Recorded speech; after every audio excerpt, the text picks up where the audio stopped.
Atong ang hirap na ang buhay namin sa paghahanap sa mahal namin sa buhay. Marami kaming pamilyang pinirwisyo nyo.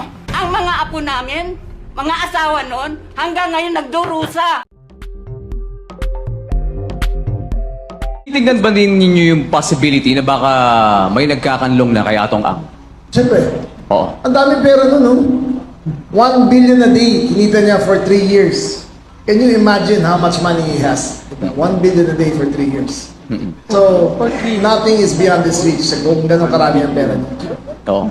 Even sir sa ranks po ninyo sir, halimbawa sa Ay, PNP. kung current PNP, sigurado ako wala. Sa kanya na, wala. O, bilang monitor namin, wala. Pero, daming pera eh. Kung gano'ng karami ang pera mo, halos lahat kaya mong bilhin. But I guarantee you one thing, we will find him.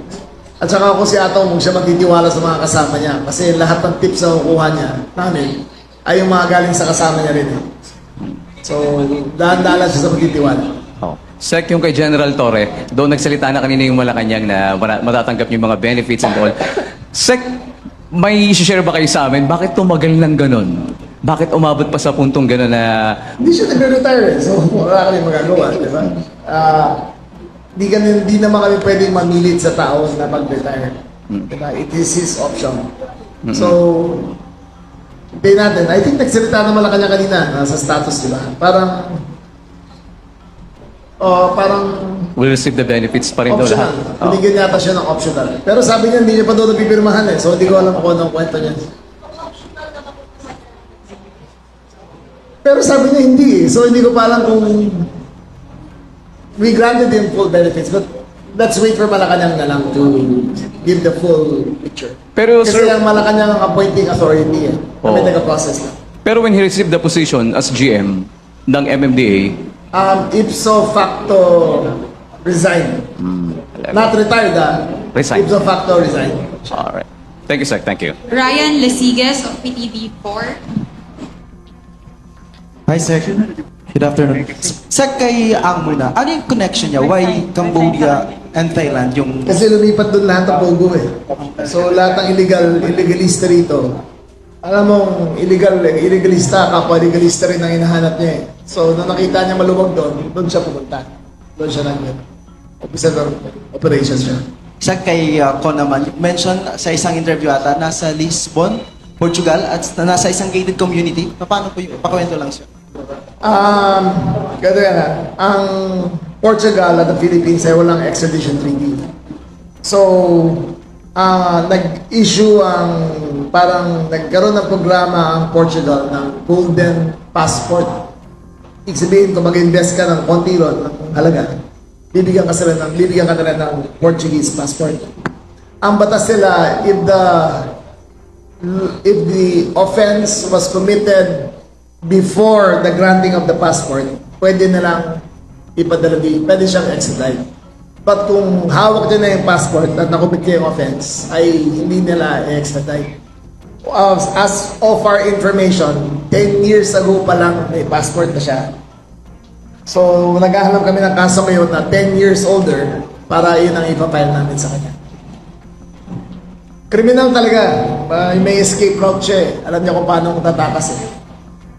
But sec, he is under surveillance dun sa Yes, gated we community know the naman. exact community where he stays. Hindi lang pwede pumasok parang Forbes Park. Parang Forbes Park eh. Pero hindi rin siya lumalabas. Ando doon yung operatives natin. Hindi ko makain sa labas eh. Hindi naglalakad. Doon na siya. Doon na siya mismo sa maliit na lugar. So, again, he's a poor man with a lot of money. Sa lahat ng pera niya, wala siyang mabibilang kalayan, hindi niya ma-enjoy pera niya, mga anak niya, miserable yan doon ngayon, wala silang makausap rin. So, he's a poor man with a lot of money. Quincy Kahilig of Radio Pilipinas. Ay, good afternoon po, sir. Tatanong ko lang po kung kamusta po, sir, yung pakikipagtulungan naman po ng mga pamilya po nitong nila Atong Angat ni Zaldico po. Nakikipag-ugnayan po ba sa inyo, sir? Sila? Hindi pa. Wala pang ugnayan mula sa pamilya. Okay po. Yun na po. Thank you po. Okay? Okay na yan? Yes. Oh, meron pa. Okay. Ito? Okay. Check. Follow up lang sir kay General Torre. Invited pa siya sir sa Dawning of Bronx next week. Of course, of course. Kung pwede na nga, siya na magbigay ng ano eh, siya na maglagay ng, siya kasama sa, yung flag turnover. We want him to be there to make it more formal. Sir, nasabi mo kahapon, nag-uusap naman kayo. Nabanggit niyo ba sir kung interested siyang sumama or magpakita sa... Hindi namin pinag-usapan yun eh. Pero yung pinag-usapan niya yung retirement niya, sabi niya, oh, thank you sir, thank you very much. Ayun lang sabi niya sa akin. For context lang sir, kapag optionally retired, ano maging epekto nun sa yung clearances ng ano niya, ng mga harassment cases when he's Ay, with PNP?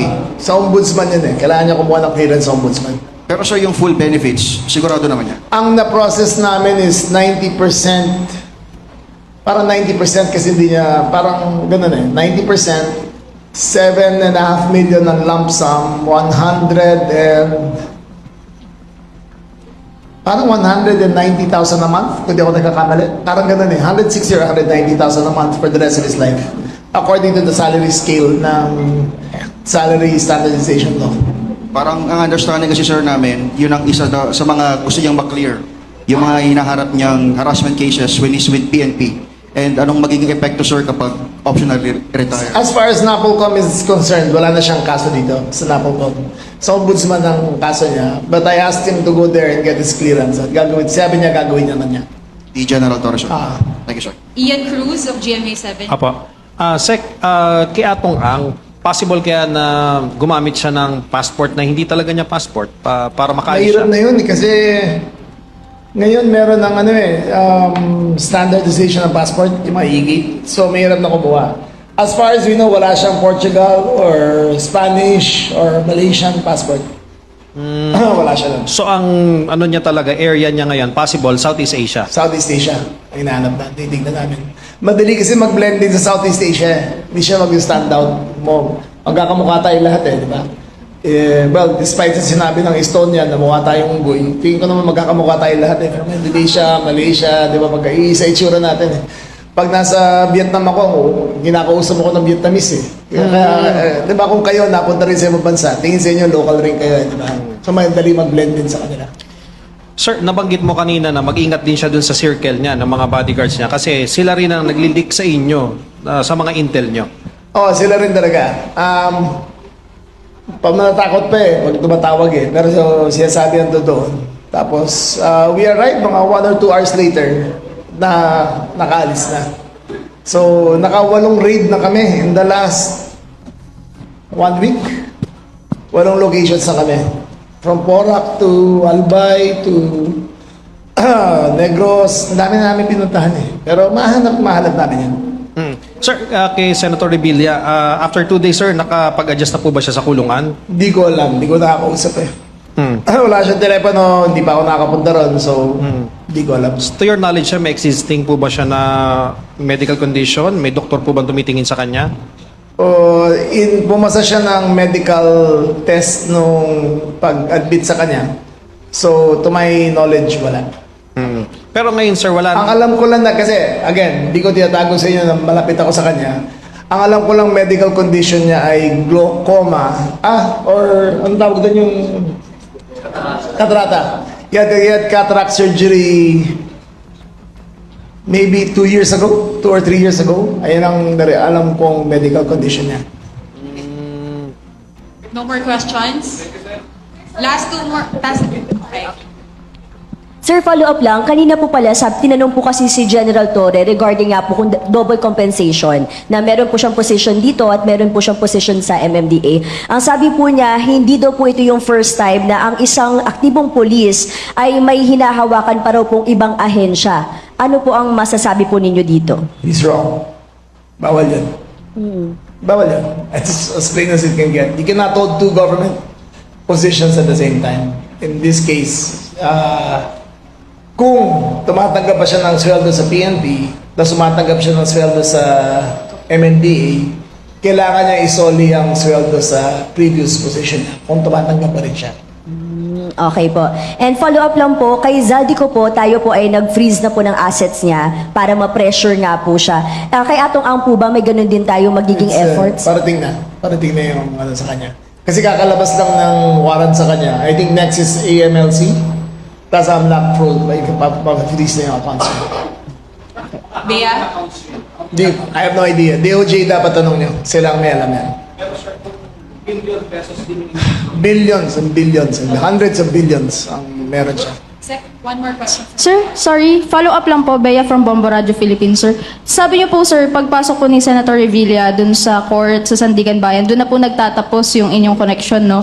But do you plan to visit him, sir, in the Quezon City Jail? Again, sabi ko naman, this is my last gesture of friendship to you. Dadalhin ka din dito habang hindi ka pa arin. So, pag-serve ng warrant, nag-surrender siya, sabi ko ako na maghahatid sa'yo. As far as it goes, yun ang huli pag-uusap namin. Does it somehow affect you emotionally Of course. or... Sino sa inyo dito may kaibigan na nakulong, di ba? It pains me to see a friend go to jail. But my commitment to country goes beyond any friendship in this country. Unahin ko muna ang bansa kahit ano mangyari. Thank you, sir. Pareho na rin yan kay Speaker Martin Romualdez. Was very close to me in college. Fraternity brothers kami. But my brother and I, pareho kami, lahat kami sa isang fraternity. Masakit sa amin yan kasi marami kami pinagsamahan eh. Pero unahin natin lagi ang bansa. We have a fidelity to duty and it cannot be broken by friendship and by brotherhood. It is commitment to country, it is our commitment to the president, it is our commitment to our job. Okay, sir. Sir, last na lang, sir. Last question. Sir, kahapon you mentioned na adequately address ang corruption sa PNP and the Almost, yes. Bureau of Fire Protection, yung bumili ka ng mga body cams. Sir, this time, meron pang dalawa, sir, under you, yung local government units and the Bureau of Jail Management. Sir, lalo na sa mga local government, ang problema yung paghingi ng mga building permits, binabayaran. Paano ma-manage? Isa-isa. Isa lang katawan ko, di ba? Pero, yung nauna ko na yung PNP, kita nyo ang trust rating nila, almost 80%. Kasi tumigil na talaga eh. Halos tumigil na yan. Ang BFP, inumpisahan ko na. Kung kala nyo hanggang body cam lang yan, meron pa kaming follow-up operations kung saan sila nanggaling. Pupunta ang representatives ng DILG, ng CIDG, ng PNP. Lahat ng hanay gagamitin namin at mag-follow up operations kami kung saan sila nanggaling. Kasi baka pwedeng pagpatay ng camera, babalik sila ron, sabihin na pero ito kailangan nyo eh, di ba? So, gagawin namin, may follow-up operations kami. Meron kaming customer satisfaction survey. So, iikot at ikutin namin lahat para siguraduhin na walang kalokohan na nangyari. Pati local government. Hindi muna. Tingnan mo na. Isa-isa. BFP pinag-uusapan natin eh. Eventually, I will get to the local governments. We will clean that up too. That concludes our press briefing. Thank you so much. Thank you, Secretary. Okay, thank you very much.